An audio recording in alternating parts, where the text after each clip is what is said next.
তো বরের আবদারে আজকে ঝুড়ো আলু ভাজা করব। তো এই মেশিনটা দিয়ে আমি আলুটাকে করে নিয়েছি, ঝুড়ো ঝুড়ো করে নিয়েছি। এবার আমি বরফ জলে দিয়ে দেবো। আর আলুটাকে আমি প্রথমে ধুয়ে নিয়েছিলাম ভালো করে। তো আমি এই যে এখানে বরফ বার করে নিয়েছি। এবার এই বরফ জলে আমি আলুগুলোকে দিয়ে 1-1.5 ঘন্টার মতো রেখে দেবো। তো এই যে আমি বরফ জলে আলুগুলোকে দিয়ে রেখেছি, এবার 1-1.5 ঘন্টা রেখে দেবো এটাকে। তো তারপরে বরফ জলটা ফেলে এটাকে আমি এখন একটা শুকনো ধোয়া কাপড়ের ওপরে রেখে দেব। তো এই যে এখানে আমি একটা পরিষ্কার কাপড় নিয়ে নিয়েছি, এইটার উপরেই আমি এখন আলুগুলো দিয়ে একটু শুকিয়ে নেব।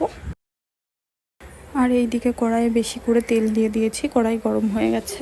আমার কাছে যেহেতু এই মুহূর্তে এখন বাদাম আর কারি পাতা নেই, তার জন্য আমি শুকনো লঙ্কাগুলোই দিচ্ছি। এখানে শুকনো লঙ্কাটাকে ভেজে আমি তুলে রেখেছি। এবার 1-1.5 ঘন্টা পরে আমি আলুগুলোকে এই যে দিয়ে দিচ্ছি শুকনো করার পরে। তো এইগুলো এবার লো ফ্লেমে আমি ভাজবো।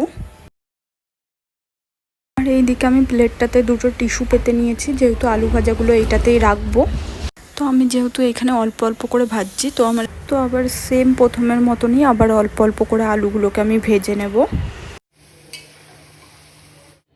তো এই যে আমার সব আলু ভাজাটা, মানে 2টো আলু বড় সাইজের আলু কেটে ভেজে আমার এই যে এক থালাও হয়নি, মানে একটা প্লেটও ভরেনি, এই কটা হয়েছে আলু ভাজা।